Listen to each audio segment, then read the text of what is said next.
Hello guys, आप देख रहे हैं नेहरा पाठशाला एजुकेशन। और आज हम कुछ क्वेश्चंस का कवर करेंगे। ज्योग्राफी के रहेंगे, दैट इज़ जो है आप देख सकते हो वाटर रिसोर्सेज, थर्ड चैप्टर है ये क्लास 10th का।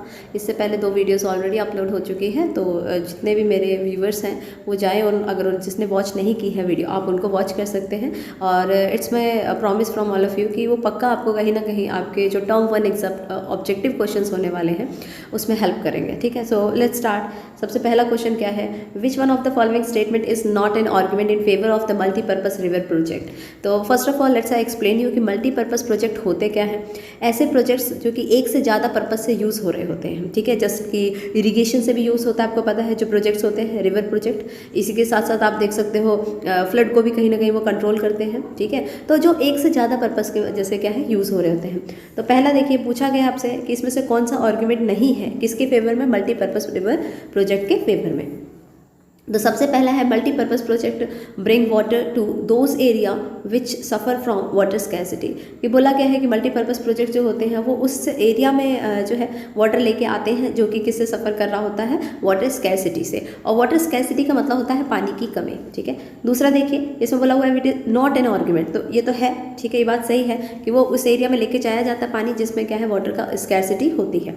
नेक्स्ट बोला हुआ है multipurpose projects by regulating the water flow help to control flood. कि हम क्या करते हैं, वाटर को रेगुलेट करके, उसके फ्लो को रेगुलेट करके क्या है कंट्रोल करते हैं किसको, फ्लड आने में, कि जैसे आप देखते हो बाढ़ आड़ ना आ जाए, तो ये क्या है थोड़ा सा कंट्रोल कर लेता है। तो ये भी सही है।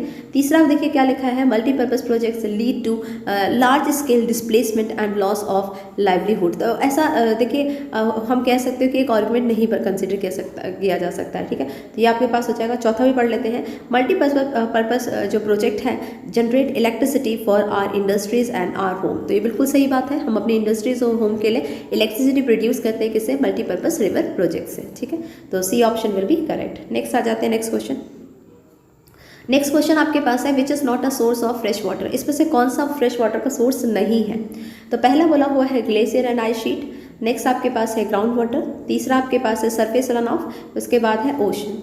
तो आपको मैं बता दूं, देखिए जो अगर आप देखोगे ना, ग्राउंड वाटर क्या है आपके पास फ्रेश वाटर का सोर्स है।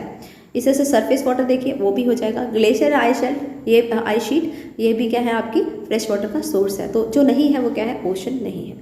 Come to question number 3।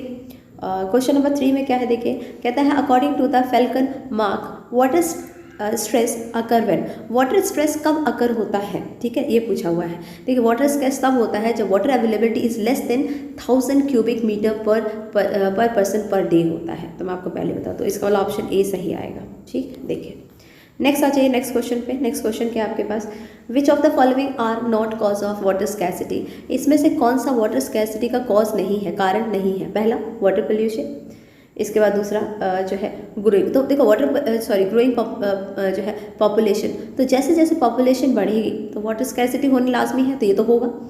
Next बोला हुआ है growing of water intensive crop. तो ठीक है, जो ऐसी क्रॉप्स को उगाना जो कि क्या है पानी की बहुत ज़्यादा डिमांड रखती है, तो वो उससे भी वाटर स्कैसिटी आएगी। नेक्स्ट क्या है, एक्सपेंशन ऑफ इरीगेशन फैसिलिटी, ये भी हो सकता है ना।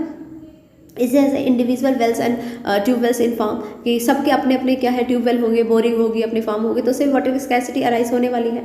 लेकिन अगर हम टेक्निक की बात करें, वाटर हार्वेस्टिंग टेक्निक, तो आई डोंट थिंक सो कि इससे कुछ होने वाला है। ठीक है, एक ये हो गया इंडस्ट्रीज, बिल्कुल इसकी वजह से भी जितनी ज़्यादा इंडस्ट्रीज होगी उतना ज़्यादा पानी का क्या है डिवीजन होने वाला है और वाटर की स्कैसिटी अराइज हो जाएगी। नेक्स्ट देखिए रूफ टॉप हार्वेस्टिंग सिस्टम, तो आई थिंक ये भी नहीं होगी। तो ये 2 नहीं होने वाली है, मतलब ई और जी नहीं होगी। नेक्स्ट देख लेते हैं। नेक्स्ट क्वेश्चन आपके पास है Bhakra Nangal river valley project is made on the river. ये जो भाखरा नंगल जो है रिवर वैली प्रोजेक्ट है वो कौन सी रिवर पे है। तो मैं आपको आपकी इन्फॉर्मेशन के लिए बता दूं, ये सतलज और ब्यास रिवर पर है। ठीक है, तो option number first is correct. Next question देखिए, नेक्स्ट क्वेश्चन क्या है आपके पास। Next question is Hirakud is constructed on river. Hirakud जो डैम है वो किस रिवर पर कंस्ट्रक्ट है, तो महानदी। ठीक है, Mahanadi will be correct answer. Next आ जाइए, नेक्स्ट पूछा है आपसे क्वेश्चन में कि water of the Bhakra Nangal project is being used mainly for. तो जो भाखरा नंगल प्रोजेक्ट है, ठीक है, इसका जो पानी है वो मेनली किसके लिए यूज़ किया जाता है। तो आपको बता दूं मैं, ये आपके लिए जो है हाइड्रल पावर एंड इरिगेशन के लिए। ठीक है, मतलब पानी से जो बनने वाली बिजली है उसके लिए, और साथ में क्या है खेतों में पानी देने के लिए इसको यूज़ किया जाता है। नेक्स्ट देख लेते हैं। Next question is the diversion channel seen in western Himalaya. क्या आप देखोगे वेस्टर्न हिमालय में क्या है, आप डाइवर्जन चैनल देखोगे। डाइवर्जन समझते हो ना, ऐसे डिवाइड वाला, ठीक है। तो उनको हम क्या कहते हैं, उनको हम गुल्स एंड पुल्स कहते हैं, ठीक है। नेक्स्ट देखिए, नेक्स्ट आपका क्वेश्चन है, next question is agriculture feed which are used as rain feed storage structure is called.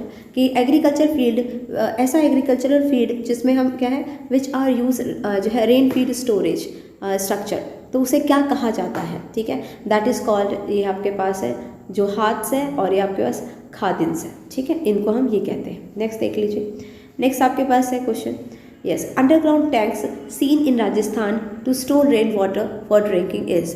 तो देखोगे अक्सर आप राजस्थान में क्या है अंडरग्राउंड टैंक्स बनाए जाते हैं, ठीक है। तो उनको मतलब पीने वाले पानी के लिए, तो उनको क्या कहा जाता है, तो उनको हम टैंक्स कहते हैं, सॉरी टंकास कहते हैं, ठीक है। क्या कहेंगे, टंकास।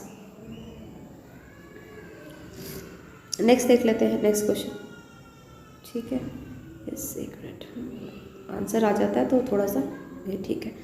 ओके नेक्स्ट इसके बाद क्या है, in western Rajasthan today plenty of water in is available due to. बोलता है कि जो अगर आप बात करो वेस्टर्न राजस्थान का पोर्शन है वहाँ पे बहुत क्या है प्लेंटी ऑफ वाटर है, ठीक है, अवेलेबल है, क्यों, तो उसका रीज़न पूछा हुआ है। तो पूछा गया है, तो अभी आपको बताया कि वहाँ पे क्या बनता है, टंकास बनते हैं, तो कंस्ट्रक्शन ऑफ टंकास, ठीक है। तो देख लेते हैं, सॉरी एक ये, अच्छा ठीक है, ये भी ऑप्शन में है, तो ये है, ये भी है आपके पास पेरिनियल राजस्थान कैनाल्स, इसकी वजह से क्या हो जाता है, बहुत मतलब कि प्लेंटी ऑफ वाटर अवेलेबल है किसमें, वेस्टर्न घाट्स में, ठीक है। चलिए वो नेक्स्ट देख लेते हैं।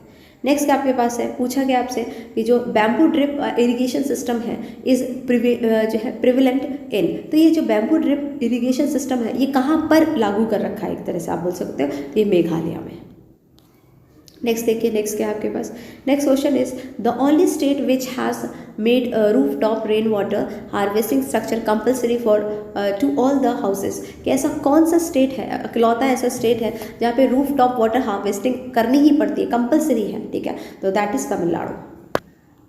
नेक्स्ट चलते हैं, नेक्स्ट क्वेश्चन आपके पास है the remote village that has entered the rare distinction of being rich in water in rain water, ठीक है। तो बोला हुआ है कि remote village that has earned the rare distinctions of being rich in rain water, that is option number आपके पास आएगा सी, ठीक है, ये आपका सी आने वाला है।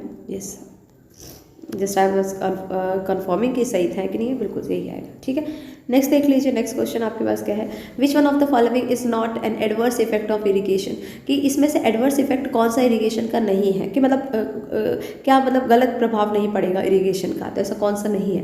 पहली बात आपके पास क्या है, इरिगेशन चेंज क्रॉप पैटर्न, बिल्कुल सही बात है, ठीक है। दूसरी बात क्या है जो है नेक्स्ट आपके पास है water intensive crops are grown in dry areas, ये भी बात सही है, ठीक है।